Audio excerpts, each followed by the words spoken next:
How to change your Facebook name. Looking to update your name on Facebook? Whether you have had a change in your life or just want a fresh start, changing your name on Facebook is a simple process. Let's dive in. Launch your Facebook app.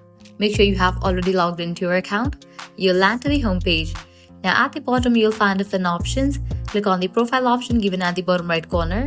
With that, you'll land to the menu page. Click on the settings icon. Different sections will appear. Navigate to the section of Account Center. Now click on the option of Profiles. Click on your Facebook name.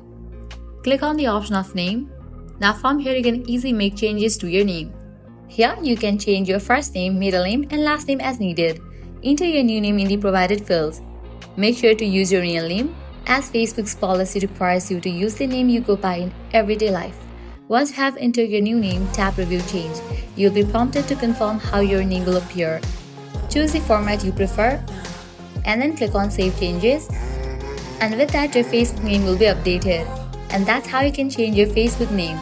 Remember, Facebook allows name changes only once every 60 days, so make sure to choose wisely. If you found this video helpful, don't forget to like, share and subscribe to our channel. Thanks for watching.